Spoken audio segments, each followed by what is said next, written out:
지난 시간에는 갈라디아 이 서론에서부터 2장의 말씀까지 한번 살펴봤습니다. 기억나시나요? 네. 다들 복날이라서 그 삼계탕을 드셨는데 까마귀 고기를 다들 삶아 드셔서 생각이 잘 안 나실 텐데요. 괜찮습니다. 우리에겐 복습이 있죠. 잠시 한번 지난주 내용을 잠깐 한번 우리 잠시 복습해 보고 가겠습니다. 갈라디아서는 바울이 갈라디아 교회를 향해서 쓴 서신서, 그러니까 편지 형식의 책인데요. 갈라디아 교회는 어느 한 교회, 수유 중앙교회, 이렇게 어느 한 교회를 지칭하는 교회가 아니라 소아시아 남쪽의 로마의 식민지였던 여러 지역들, 예를 들어 비시디아, 안디옥, 이고니온, 루스드라, 더베와 같은 곳을 갈라디아 지역이라고 하고요. 그 지역 가운데 세워진 여러 교회들을 가리켜서 갈라디아 교회라고 합니다. 갈라디아서는 특히 이 그리스도인의 자유에 대해서 많이 강조하고 있는 성경인데요. 어둠에 갇혀있던 우리를 하나님께서 빛으로 옮겨주셨다. 속박으로부터 자유로 옮겨 놓으셨다. 그래서 율법의 속박으로부터 은혜와 하나님의 은혜와 사랑의 그 자유로움으로 우리가 옮겨진 상태다 라고 알려주는 메시지가 책이 갈라디아서입니다. 바울이 1차 전도 여행을 통해서 갈라디아 여러 교회들을 개척했고 적어도 2번 이상 그 교회들을 방문한 걸로 보여지는데요. 바울이 방문하고 돌아간 직후에 이제 문제가 생깁니다. 율법을 지켜야만 구원을 받는 거다라고 주장하는 사람들이 이제 생겨나게 된 것이죠. 그리고 상당수 교인들이 이 율법주의 가르침에 이제 빠져들게 되었습니다. 그래서 사도 바울이 이 갈라디아서를 기록한 거예요. 상황이 얼마나 급하겠는지 바울이 보통 편지를 쓸 때 감사한다, 잘했다 이런 칭찬이 있는데 어떠한 교회를 향한 어떠한 칭찬이나 감사할 겨를도 없이 나는 참 사도다. 하나님으로부터 내 사도직이 내려왔다. 하나님이 내게 사도직을 내려주셨다. 그리고 내가 전하고 있는 이 복음은 하나님에게서 온 복음이다. 이렇게 자신의 사도직을 변호하는 내용으로부터 시작해서 오직 믿음으로 구원을 얻는다. 율법이 아니다. 행위가 아니다. 이런 내용을 계속 강조하고 있습니다. 그리고 바울은 아주 단호하게 다른 복음은 없다. 분명히 말하죠. 심지어 다른 복음을 전하는 자들은 저주를 받을지어다 하면서 거짓 이 가르침으로 복음을 왜곡하면 하나님의 저주를 그 심판을 피할 길이 없다라고 이렇게 경고까지 합니다. 구원은 이 율법의 행위가 아니라 하나님의 은혜로 받는 것이며 구원을 위해서 하나님이 우리에게 복음을 주셨기 때문에 이 복음은 완벽하다. 거기에다가 우리가 뭘 더한다 아니면 이거는 빼도 되겠다 해서 더하거나 덜어낼 필요가 없다라는 거예요. 왜냐? 복음은 완벽하기 때문입니다. 그 복음의 내용이 무엇입니까? 예수 그리스도께서 우리의 죄를 위해 돌아가셨고 오직 그분 안에 있는 믿음으로 말미암아 구원을 받는다라는 거예요. 그리고 하나님의 은혜로 말미암아 행악자였던 자신, 바울 자신이 행악자였던 자신이 내가 복음을 통해 이렇게 변화되었고 지금은 내가 반대로 복음을 전하는 사도로 바뀌었다라는 거예요. 특히 바울이 복음을 전하는 데 있어서 굉장히 신경 쓰고 있는 부분이 바로 이방인이었다가 예수를 믿고 그리스도인이 되는 과정에서의 할례, 어떤 그런 율법적인 부분이었어요. 이 부분을 예루살렘 공회를 통해서 그 당시 초대교회에서 유력한 여러 사도들, 대표적으로 베드로라든가 야고보와 요한을 포함한 여러 사도들을 예루살렘 공회에서 만나서 이제 할례에 관한 가르침을 자신이 전하고 있는 이 할례에 대한 가르침을 인정받게 됩니다. 지지를 받는 것이죠. 그래서 바울은 자신과 함께 그 예루살렘 공회를 갔었던 헬라인 그리스도인이었던 이 디도에게 할례를 주지 않았습니다. 그러니까 강제로 야 디도야 너 할례 받아야 돼. 너 예수 믿었잖아. 이제 할례 받아야 돼. 싫은데요. 아니야 받아야 돼. 억지로 시키지 않았다라는 거예요. 할례는 구원의 조건이었습니까? 아닙니까? 아니었죠. 아니었기 때문에 디도로 하여금 마음에 감동이 없는데 하고 싶어 하지 않는데 억지로 이렇게 굴레를 씌워서 시키지 않았던 거예요. 그러나 이 시리아 안디옥에서 이방인들과 어울리던 베드로와 또 자신과 함께 사역을 하고 있었던 바나바가 이 보수파 유대인들의 압박에 못 이겨서 이방인들을 저 멀리 따돌리고 있는 그런 모습을 본 사도 바울은 그것은 유대인이나 헬라인이나 차별 없는 하나님의 복음에 대한 외식적인 행동이다. 어떻게 그럴 수가 있느냐 하면서 베드로를 책망하는 내용으로 이제 2장의 내용이 마무리가 됩니다. 자, 여기까지가 지난주 살펴본 내용이었습니다. 자, 가물가물했던 내용 이제 좀 기억나시죠? 자, 이제 오늘은 교재 44쪽입니다. 맨 마지막 부분에 보면 이제 교리적 가르침에 대해서 나오는데요. 교리적 가르침은 3장과 4장에 걸쳐서 나오고 있습니다. 앞서 살펴본 것처럼 바울은 자신이 전하는 복음이 하나님에게서 온 것이라고 이제 앞에서 계속 밝혔습니다. 밝힌 후에 이제 갈라디아 교인들의 잘못된 믿음에 대해서 이제 책망을 합니다. 그리고 율법과 하나님의 은혜에 대한 차이를 이제 3장과 4장에서 이제 설명을 하는 거예요. 바울은 유대주의자들의 이 꼬드김에 빠져서 복음주의에서 벗어나서 율법주의에 빠져 있는 성도들에게 구원은 믿음으로 말미암아 얻는 것이지 무슨 율법으로 말미암아 얻는 것이냐 아니다라는 것을 상기시켜 줍니다. 특히 이제 그들의 조상인 이제 대표적으로 아브라함을 예를 들고 있어요. 창세기 15장 6절에 보면 이렇게 기록하고 있습니다.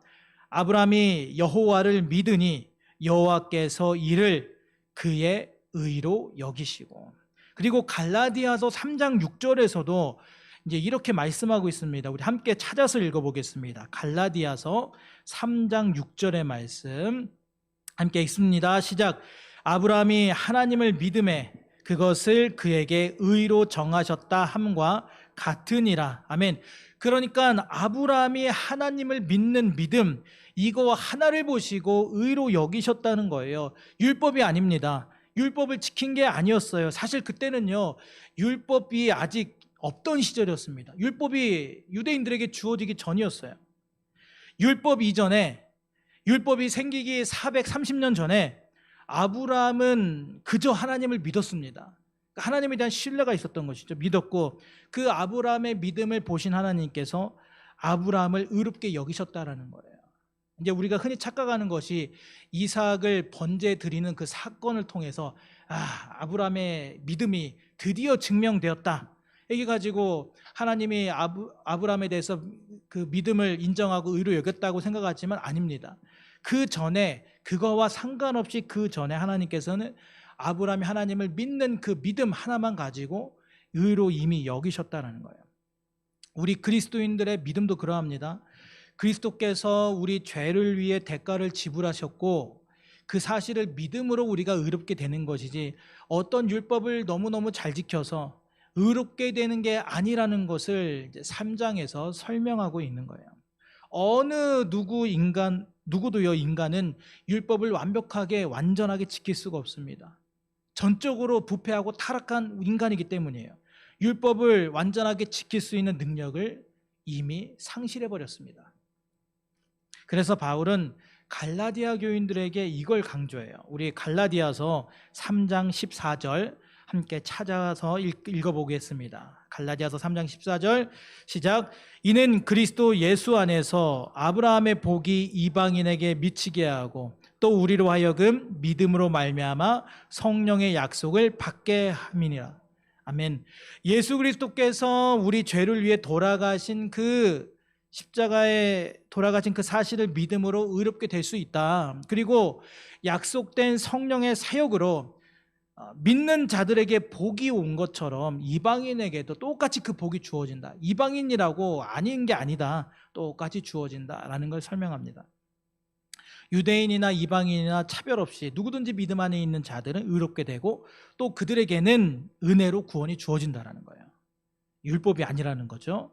그러면서 이제 교재 45쪽입니다. 이번에 보면 바울은 계속해서 율법과 약속, 즉 이것을 이제 아브라함의 언약에 관해서 이제 대조시켜서 설명을 합니다. 하나님께서 아브라함을 부르셨을 때 우리가 성경을 통해 알고 있는 것처럼 동물들을 취해서 동물들을 가릅니다. 그리고 피를 보여주세요. 피는 성경에서 굉장히 중요합니다. 왜냐하면 피는 기본적으로 생명을 상징하기 때문이에요. 생명. 피 흘렸다. 예수님이 십자가에서 피 흘렸다. 뭘 상징합니까? 생명을 내어주셨다라는 거예요. 그러니까 하나님께서 아브라함에게 생명의 약속을 주십니다. 아브라함에게 너의 자손이 하늘의 별과 같이 많아질 것이다 약속을 하셨고, 하나님은 아브라함과 언약을 하셨기 때문에 그 언약을 폐하지 않으셨어요. 하나님은 그 언약을 지키시기 위해서 세상의 역사 속에서, 인간의 역사 속에서 엄청난 일들을 행하십니다. 계속. 왜냐? 언약을 지켜가시기 위해서. 그래서 아브라함과 맺은 언약은 430년 후에 생긴 이 모세 율법이 폐지할 수도 없고, 그러니까 율법이 그 이전에 하나님과의 그 맺은 그 언약을 어떻게 건드릴 수 없고 침범할 수 없다라는 거예요. 대신할 수도 없다라는 거예요. 우리 3장, 갈라디아서 3장 17절 말씀 함께 찾아서 읽어봅니다. 3장 17절입니다. 시작. 내가 이것을 말하노니 하나님께서 미리 정하신 언약을 430년 후에 생긴 율법이 폐기하지 못하고 그 약속을 헛되게 하지 못하리라. 아멘. 하나님의 언약이 있는데, 생명을 주시겠다라고 하는 언약이 있는데 자꾸만 인간들이 얼마나 그 패역한지 율법을 가지고 나옵니다. 그래서 마치 율법이 하나님의 언약을 더 넘어서는 것처럼 그렇게 행동을 하는 것이죠. 물론 율법도 중요합니다. 물론 중요하지만 율법은 어디까지나 일시적으로, 한시적으로 주어진 것이고, 또 율법만의 역할이 있다는 거. 율법은 인간을 구원시키는 게 아닙니다. 율법은 완전한 것이 아니라는 거예요. 그러나 하나님이 맺으신 언약은 영원하다라는 거죠.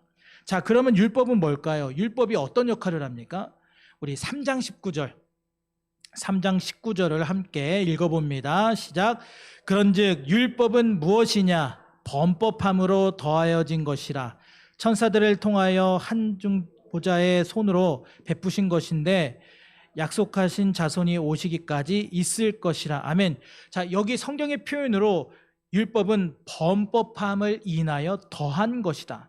여러분, 범법이 뭡니까? 범법했다. 범법을 저질렀다. 법을 범했다라는 거예요. 법을 넘어섰다라는 거예요. 그러니까 법은 바른 거잖아요. 바르게 규정한 거잖아요. 모두의 약속이잖아요. 바른 길에서 벗어난다라는 거죠. 다시 말하면 율법은 완전한 기준을 제시해 주는 것이고요. 우리 인간이 바른 길에서 벗어날 때 경고음 울리면서 바른 길에서 벗어났다라는 것을 알려주는 것이 율법이에요. 율법은 우리에게 새로운 생명을 주지는 못합니다. 그러나 하나님 앞에서 우리가 죄인 된 것, 우리가 율법 앞에 서게 되면 내가 얼마나 연약한 죄인이라는 것, 내가 아무리 노력해도 이거 하나 내가 지켜내지 못한다라는 것을 우리는 율법 앞에서 깨닫게 되는 거죠. 우리가 그 율법에서 내가 벗어난 것을 늘 스스로 깨닫게 되고, 그 상황에서 내가 하나님 앞에 섰을 때 내 자신이 얼마나 부끄럽습니까? 내 죄인된 모습이, 내 더러운 모습이 얼마나 더 낱낱이 고발되고 밝혀집니까? 하나님 앞에서 우리가 죄인된 것, 죄인됨을 알려주는 역할이 바로 율법입니다. 그래서 아브라함의 언약과 이 율법이 대조되는 이 내용을 통해서 우리는 죄를 지을 수밖에 없는 나의 연약함과 불완전함을 내가 깨달아야 하고요. 그러함에도, 내가 그렇게 연약함에도 변함없이 은혜를 베푸시며 신실하게 언약을 이루어 가시는, 나 너희들한테 실망했다, 어떻게 그 율법 그거 하나 못 지키냐 해가면서 하나님이 그 언약을 파기하시는 것이 아니라, 그 나의 연약함을 아시고도 여전히 신실하게 언약을 이루어 가시는 하나님의 은총을 우리가 늘 율법 앞에서 깨달아야 하는 줄로 믿습니다. 이어서 3번에 보시면 바울은 이제 율법과 그리스도인의 믿음과의 그런 관계를 설명하고 있는데요. 초등교사라는 이제 단어가 등장을 합니다. 초등교사, 이것은 이제 가정교사라고 우리가 이해를 하면 쉽습니다. 이제 가정교사의 이야기로 설명을 하고 있어요. 율법의 역할은 초등교사의 역할이다. 우리 3장 24절 같이 읽어봅니다. 3장 24절 시작. 이같이 율법이 우리를 그리스도께로 인도하는 초등교사가 되어 우리로 하여금 믿음으로 말미암아 의롭다함을 얻게 하려 함이라. 아멘. 2000년 전 로마 시대 때는 이제 기록에 의하면 약 6세에서부터 17세 정도 된 그 가정의 자녀들에게, 아이들에게 가정교사를 두었습니다. 이 가정교사는 주로 노예 출신의 사람들이었어요. 노예. 그러니까 노예를 사는 거죠. 그리고 그 노예들에게 자신의 이 아이들을 보호하는 이 역할을 맡겼던 겁니다. 그래서 아이들이 학교를 갈 때면 학교에 이제 초등교사가 이제 학교에 아이를 데려다 주고요. 또 끝나면 또 데려오기도 하고, 또 이 아이들이 무슨 험한 일을 당하지 않도록 철저하게 지키는 그런 보호의 역할을 하는 사람이 바로 오늘 이 갈라디아서에 나오는 초등교사입니다. 예전 개역 한글 성경에서는 이제 몽학 선생이라고 이렇게 번역이 되어 있었습니다. 쉽게 말하면 가정교사예요. 그런데 이 초등교사가 주인집의 주인 아이가 약 6세에서 17세가 되기까지는 보호합니다. 그런데 그 나이가 넘어서게 되면 그 더 이상 이제 문화적으로 더 이상 이 초등교사가 필요 없게 되는 거예요. 그러니까 졸업을 하는 거죠. 이제 그 사람의 이 초등교사의 역할은 이제 그 집에서 끝나는 겁니다. 오늘 성경의 이야기로 돌아오게 되면 자, 이제는 그 율법의 역할이 끝난다라는 거예요. 장성하면 필요가 없듯이 이제 장성하여서 하나님의 은혜 아래 거하는 성숙한 그리스도인들에게는 더 이상 초등교사가 필요 있다 없다? 없다라는 거예요. 아직 성숙하지 못하고 아직 믿음이 부족하고 아직 어찌할 바를 모르는 그런 연약한 그리스도인들에게는 필요할 수 있지만 이제는 말씀 안에서 계속 자라나면서 점점점 커가고 말씀의 깨달아짐도 더 깊어지고 더욱더 믿음의 사람으로 변화되는 과정 가운데 일정 상황이 되면 이제는 필요가 없다라는 거예요. 이게 바로 율법과 그리스도인의 믿음과의 관계라는 겁니다. 모든 신자는 더 이상 종이 아니라는 거예요. 아들이며 이제 4장 6절의 말씀, 하나님의 양자로서 하나님을 아빠, 아버지라고 부를 수 있는 그러한 자격이 있고 은혜 안에서 율법에 매여 종으로서가 아니라 은혜 안에서 아들로서의 자격을 가지고 있다는 거죠. 그래서 더 이상 율법이 필요 없다는 거예요. 율법의 역할은 가정교사의 역할, 어린아이가 성인이 될 때까지 딱 그 역할까지라는 겁니다. 이 율법이 그 아이의 모든 것을 다 책임져 주는 게 아니라 이 아이의 구원을 책임져 주는 것이 아니라는 겁니다. 바르게 자라날 수 있도록 하나님 앞에서 자신이 얼마나 죄인인 것을 깨닫게 하는 그 역할은 하지만 그 자녀가 구원을 받도록 구원의 역할을 주지는 않는다는 거예요. 그래서 율법은 우리 죄를 해결하기 위해 우리를 그리스도께로 데려가는 과외 선생이다. 이게 율법의 역할이라는 거죠. 이어서 4번에 보면 그래서 바울은 갈라디아 교인들이 율법으로 다시금 되돌아가는 것에 대해서 그 어리석음을 책망을 했던 거예요. 졸업을 해야지 왜 또 다시 거기로 돌아가냐. 바울은 그동안 자기가 갈라디아 지방에 가서 정말 헌신적으로 막 전도하면서 복음을 가르치고 그 수고를 했는데 그 수고가 헛될까 봐 염려가 됐던 거예요. 그래서 처음에 이제 4장 13절에 보면 갈라디아 교인들을 처음 만났을 때를 이제 떠올리게 합니다.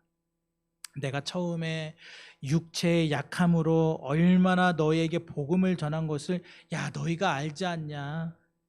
14절에 너희가 나를 정말 하나님의 천사같이 그렇게 여기지 않았냐.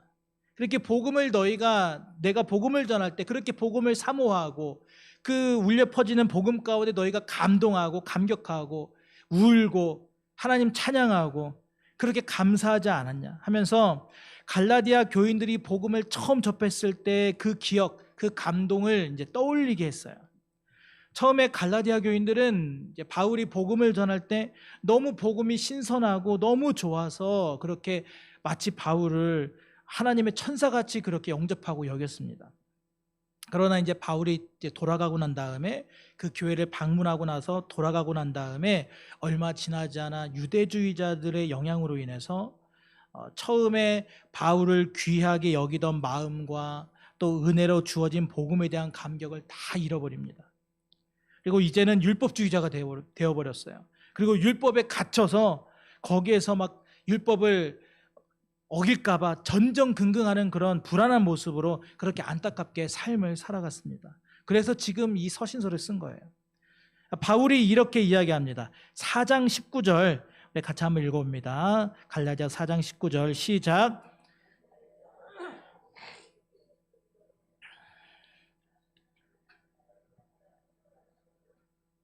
이게 무슨 말이냐면요, 그동안 바울이 갈라디아 성도들로 하여금 그리스도의 형상을 이루기까지, 그러니까 갈라디아 교인들이 성숙한 그리스도인들이 되기까지 그렇게 열심히 수고했는데, 이게 지금 한순간에 유대주의자들로 인해서 잘못된 구원론, 그러니까 율법을 지켜야만 구원을 받는다, 예수가 아니라 예수 믿는다고 다 되는 게 아니라 율법을 지켜야 된다, 이런 율법주의에 빠졌으니까 이제 신앙이 그냥 엉망이 된 것이죠. 뒤죽박죽. 그래서 바울이 하는 말이요, 내가 또다시 그 수고를 감당하겠다, 해산하는 수고를 내가 다시 감당하겠다라고 지금 말하고 있어요. 그러니까 갈라디아 교인들을 포기하지 않는 거죠. 포기하지 않고 해산하는 수고를 내가 다시 감당하겠다. 그러니까 영적으로 너희들 다시 태어나라, 내가 감당할 테니까. 그러니까 한 영혼을 향한 열정, 그 한 영혼이 성숙한 열매를 맺고 익어가기까지, 그리고 그 결실을 마침내 거두기까지 바울이 끝까지 그 해산의 수고를 감당하겠다라고 하는 그 바울의 멋진 의지가 정말 돋보이는 구절입니다.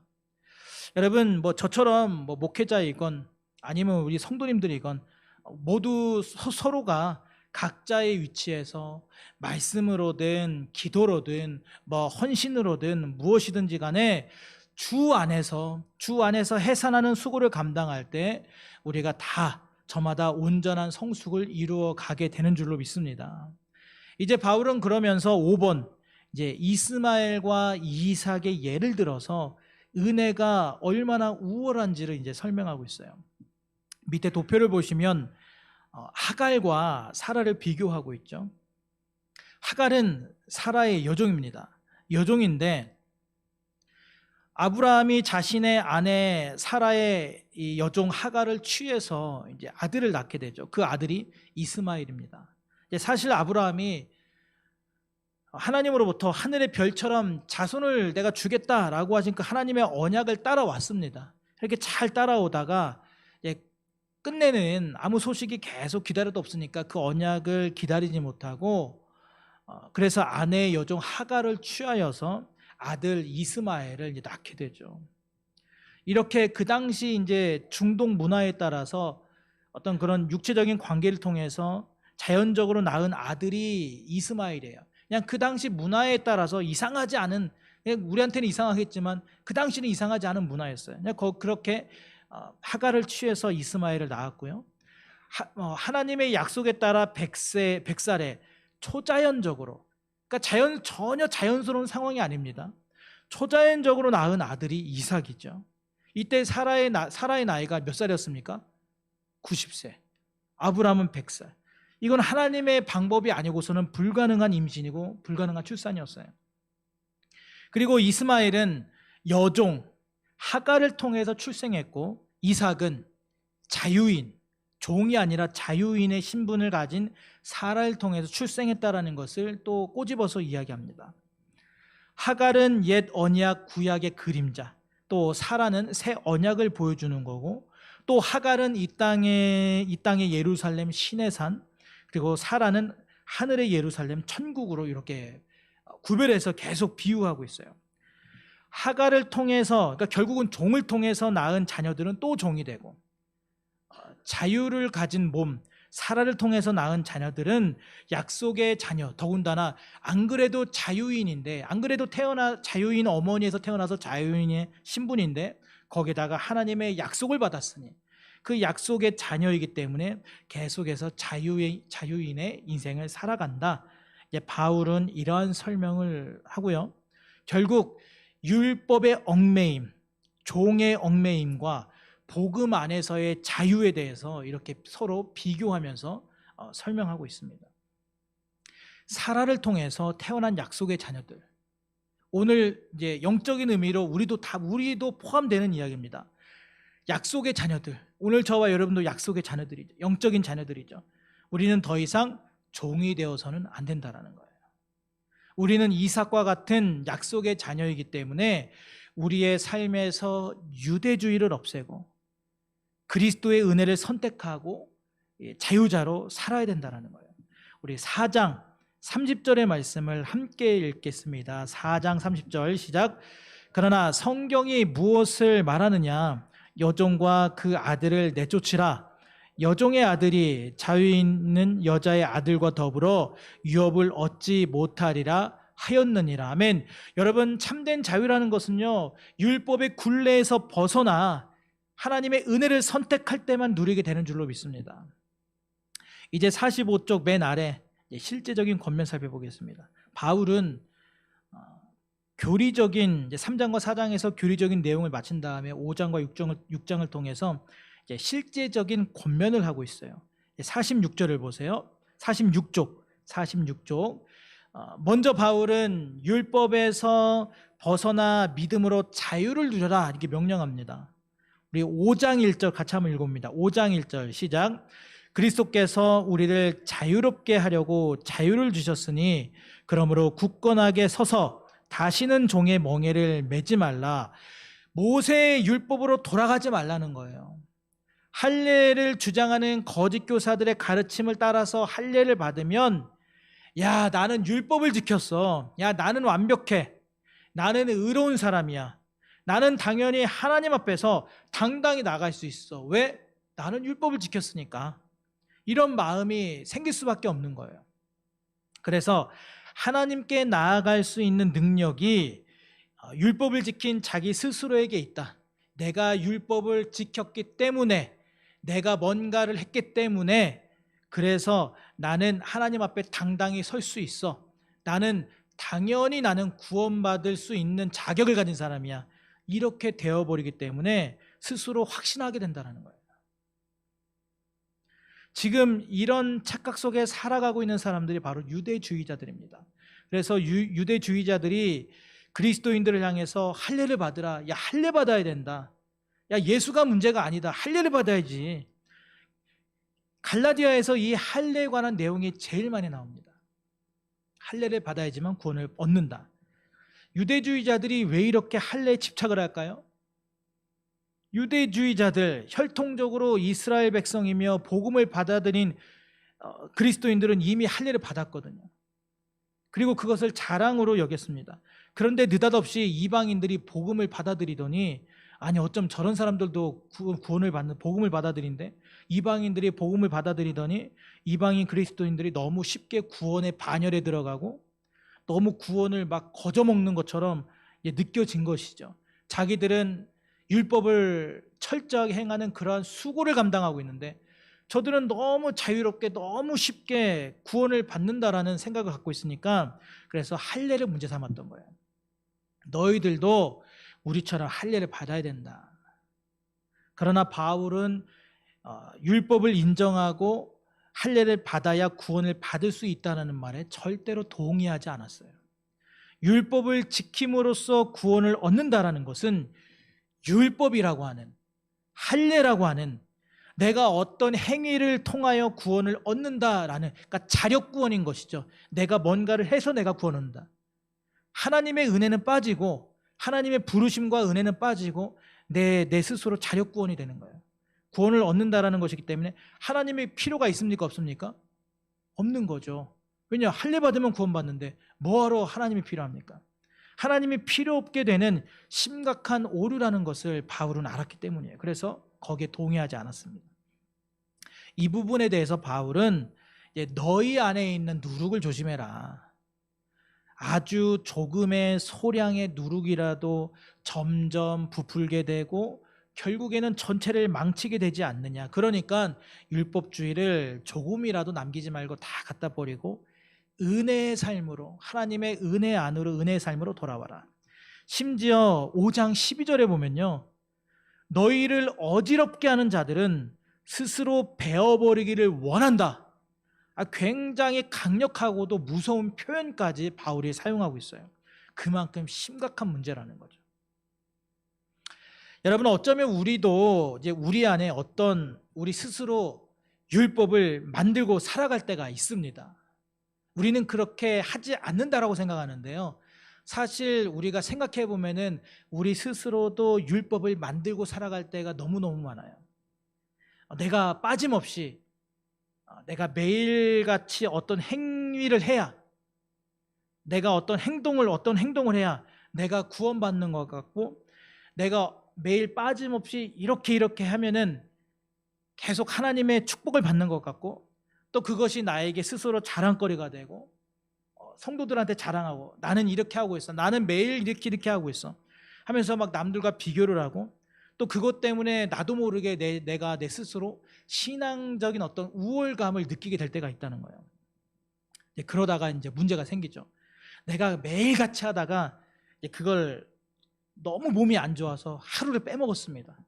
근데 갑자기 막 안 좋은 일을 당한 거예요. 막 갑자기 막 걸어가다가 느닷없이 그냥 걸려 넘어져 갖고 뼈가 부러집니다. 갑자기 막 멍이 듭니다. 내가 매일같이 했는데 이거 내가 오늘 하루 빼먹었더니 하나님이 벌 주시는구나. 여러분, 사도 바울은요, 이 또한 이것이 다 율법주의라고 설명하고 있어요. 내가 뭘 지킴으로써 하나님이 기뻐하시고, 내가 뭘 지킴으로써 구원을 얻는다라는 생각, 내가 뭘 지켰기 때문에 하나님의 큰 축복을 내가 남들보다 더 많이 받고 있다라는 생각, 이런 것도 결국에는 다 율법주의에서 온 거라는 거예요. 내가 뭘 열심히 했는데 딱 하루를 못했어요. 그런데 하필 그날 안 좋은 일이 일어난 거예요. 하나님은 나에게 형벌을 줬구나, 이제 생각하는 거죠. 여러분, 그렇게 따지면요, 여기 앉아있을 사람이 있을까 없을까요? 없으면 단 한 사람도 없습니다. 여러분, 다들 하나님으로부터 우리가 다 큰 재앙을 당해서 이 자리에 앉아있을 수 있는 사람이 한 명도 없어요. 그렇게 생각하는 게 다 결국은 율법주의라는 겁니다. 여러분, 우리 신앙은요, 쇠사슬이 아닙니다. 우리가 믿는 이 믿음은 참된 자유함을 주는 것이지 어떤 옥죄고 쇠사슬이 아니라는 거예요. 근데 우리는 신앙생활하면서 내 스스로 좋은 믿음을 가지겠다라는 명목하에 내 스스로 옥죄고 얽매고 쇠사슬을 채울 때가 많습니다. 사도 바울은 오늘 우리에게 믿음 안에서 자유함을 누리라는 거예요. 자유함 가운데 굳게 서라는 거죠. 그리스도께서 주신 자유로 굳건히 서고 다시는 율법의 멍에를 매지 말라. 그러면서 바울은 2번입니다. 육체의 일과 이제 성령의 일을 비교하면서 육체의 소욕을 버리고 성령의 열매를 맺으라고 합니다. 여기에 보면 15가지 육체의 소욕이 나와요. 근데 이 15가지의 육체의 소욕을 자세히 읽다 보니까 이제 네 가지 범죄로 정리가 됩니다. 첫 번째는 이제 성적인 범죄예요. 음행. 그러니까 간음, 간통, 동성애, 또 더러운 것, 호색에 대해서 이제 나오고요. 그리고 두 번째는 이제 종교적인 이제 범죄가 나옵니다. 우상 숭배, 주술 이런 것 나오고, 세 번째로는 이제 사회적인 범죄, 원수 맺는 것, 분쟁, 시기, 분냄, 또 당짓는 것. 그다음 네 번째로는 이제 술 취함과 방탕이 나옵니다. 여기서 방탕이라고 하는 것은 아주 난잡한 파티를 말해요. 난잡한 파티, 막 술 먹고 버리는 난잡한 막 더러운 그런 행위들, 파티들, 이런 것이 육체의 소욕이다라고 이제 오늘 설명하고 있어요. 그러면서 육체의 소욕을 따르지 말라, 성령의 열매를 맺으라고 합니다. 그러니까 육체의 소욕과 성령의 열매를, 육체의 소욕을 중단하고 성령의 열매를 맺으라는 거죠. 성령의 열매는 몇 가지입니까? 9가지. 우리가 너무너무 잘 알고 있는 말씀이죠. 우리 5장 22절과 23절 같이 한번 읽어보겠습니다. 5장 22절 23절 시작. 오직 성령의 열매는 사랑과 희락과 화평과 오래 참음과 자비와 양선과 충선과 온유와 절제니 이 같은 것을 금지할 법이 없느니라. 아멘. 여기에서 성령의 열매는요, 결론적으로 성품입니다. 성품. 그리스도인의 성품. 예수 그리스도를 닮은 그리스도인의 성품. 그러니까 우리 그리스도인들은요, 이 성령의 9가지 열매를 다 맺어야 합니까? 안 맺어야 합니까? 다 맺어야 하는 거예요. 여기에서 한 5개만 맺으면 안 됩니다. 9개 중에 5개, 절반 이상은 한 거 아닙니까? 아니라는 거예요, 여러분. 8개만 맺어서도 안 됩니다. 우리는 9개를 다 맺어가야 한다는 거예요. 우리가 예수 그리스도를 닮아가야지, 예수 그리스도를 닮은 듯한 해서는 안 되는 거죠.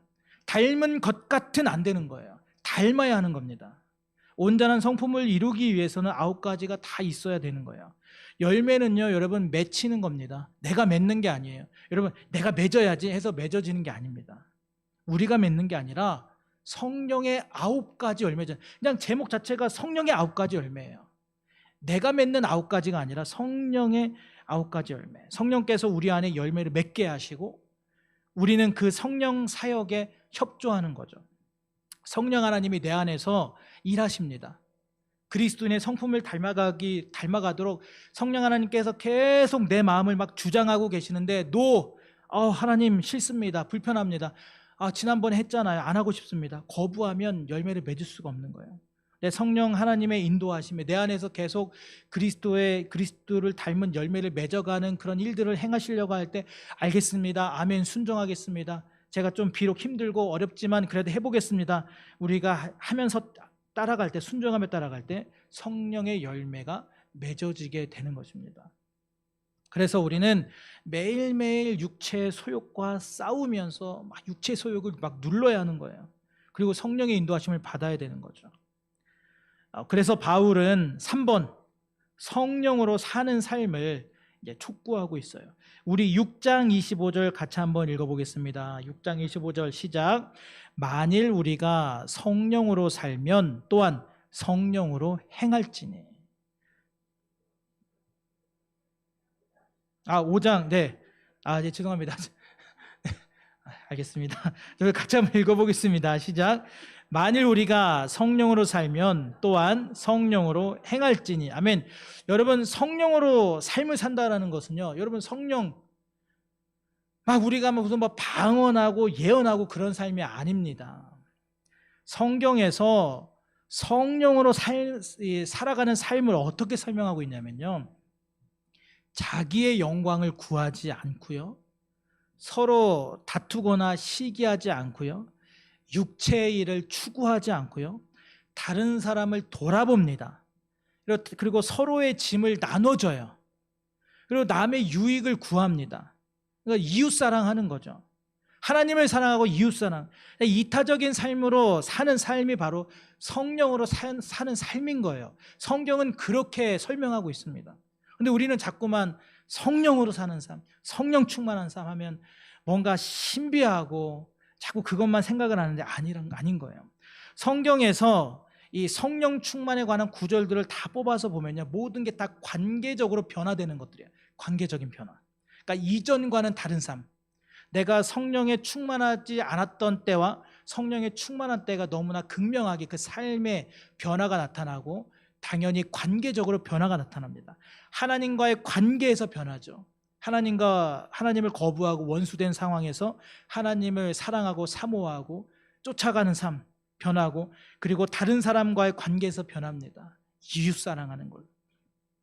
그러면서 이제 바울이 결론을 내립니다. 바울은 오직 십자가만이 자랑거리가 되고 다른 것은, 그러니까 다른 것이 필요 없다라는 것이 아니라 오직 십자가가 제일 자랑거리가 되고, 그 외 다른 것들은 그에 비하면, 십자가에 비하면, 구원에 비하면 무의미하다라는 것과, 또 율법을 버리고 믿음의 법칙을 따라서 사는 자들에게 평강과 또 긍휼이 있기를 이제 바울이 기원합니다. 그리고 자신이 그리스도를 향해 증거할 때 박해를 당하면서 받았던 여러 가지 어떤 상처들에 대해서도 이야기를 하면서 그렇게 모든 내용을 마치고 있습니다.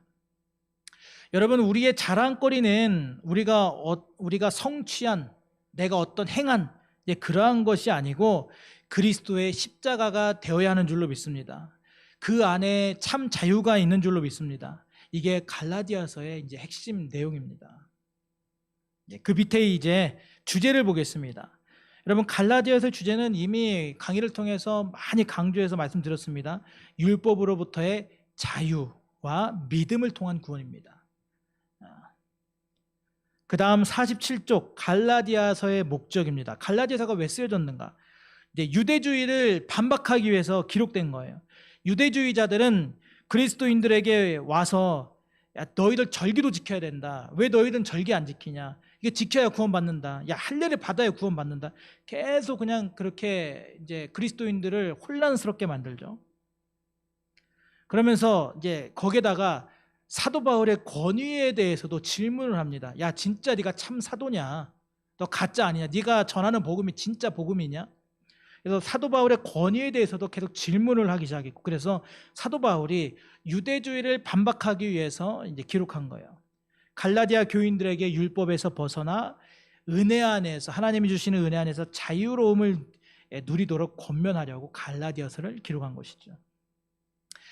신자들이 율법으로부터 해방되어서 은혜 안에서 이제 육체의 소욕이 아니라 성령의 인도하심을 받는 가운데 자유함을 누리도록 권면합니다. 자, 그 다음 핵심 구절입니다. 갈라디아서 2장 16절, 5장 1절, 갈라디아서 5장 22절, 23절, 우리 책에 나와 있는 우리 핵심 구절들 한번 같이 천천히 읽어보겠습니다. 시작. 사람이 의롭게 되는 것은 율법의 행위로 말미암음이 아니요 오직 예수 그리스도를 믿음으로 말미암는 줄 알므로 우리도 그리스도 예수를 믿나니 이는 우리가 율법의 행위로서가 아니고 그리스도를 믿음으로써 의롭다함을 얻으려 함이라. 율법의 행위로서는 의롭다함을 얻을 육체가 없느니라. 5장 1절입니다. 그리스도께서 우리를 자유롭게 하려고 자유를 주셨으니 그러므로 굳건하게 서서 다시는 종의 멍에를 매지 마라. 5장 22절 23절. 오직 성령의 열매는 사랑과 희락과 화평과 오래 참음과 자비와 양선과 충성과 온유와 절제니 이 같은 것을 금지할 법이 없느니라. 아멘. 너무나 귀중한 말씀입니다. 주 안에서 자유함을 누리면서 살아가는 우리가 되어야 되는 것이죠. 그리고 마지막으로 적용을 한번 살펴보겠습니다. 내가 빠지기 쉬운 또는 내가 자주 빠지는 육체의 소욕이 뭔가를 우리가 파악하고 이제 그 부분을 놓고 우리가 한 달 동안 기도를 하라는 거예요. 아까 갈라디아서 5장에 보면 막 음행이 나오고 더러운 것, 호색, 우상 숭배. 여기서 우상 숭배는 꼭 무슨 뭐 형상만 만들어 놓은 것이 말하는 게 아니죠. 돈이 될 수도 있고요, 취미가 될 수도 있고요, 어쩌면 자녀가 될 수도 있고, 어떤 뭐 내가 하는 직장이 될 수도 있고, 무엇이 됐든지 하나님보다 더 위에 있는 걸 이야기합니다. 우상숭배라고. 그 다음에 뭐 점보는 일, 원수 맺는 것, 시기, 분냄, 당짓는 것, 분열, 투기, 술 취한 방탕, 이 외에도 뭐 거짓말, 험담, 훔치는 것, 모든 게 다 육체적인 거예요. 그런데 내가 빠지기 쉬운 것, 내가 빠지는 육체의 소욕이 이 중에서 뭔가 각자가 다 다를 것입니다. 그것을 파악해서 그 부분을 적어놓고 한 달 동안 기도하면서 하나님의 도우심을 구하라는 거예요. 그 다음에 예수님의 성품을 닮아가는 성령의 열매를 맺으라. 사랑과 희락과 화평, 오래 참음, 자비, 양선, 충성, 온유, 절제. 이 중에서 내가 잘 안 되는 것이 뭔가, 다른 것은 그래도 좀 되는 편인데 안 되는 게 뭔가, 그 부분을 찾아서 우리가 하나님께 기도하면서 우리가 성령의 열매를 맺어 가야 할 줄로 믿습니다. 그 다음 가장 중요한 거, 성령으로 사는 삶을 추구하라. 성령으로 사는 삶인 것은 육신의 일을 구하지 않는 거죠. 그 다음에 성령으로 사는 사람들은 다른 성도들도 돌봅니다. 다른 사람들을 돌보고 상처 입은 사람들을 찾아가고 또 죄 지은 사람들을 우리가 비난하는 것이 아니라 그 사람들을 돌보는 거예요. 너희는 온유한 심정으로 그러한 자를 바로잡으라. 이제 그 말씀대로 사는 거죠. 그 다음에 짐을 진 성도들을 도와준다. 물론 나도 짐을 지고 있죠. 그러나 다른 사람들을 도와주는 겁니다. 우리가 아까 찬송했죠. 시험 걱정 무거운 짐 아니 진짜 누군가. 다 짐이 있어요. 짐 없는 사람 없습니다. 그런 사람들을 나도 힘들겠지만 도와주는 것이죠. 돌아보는 겁니다.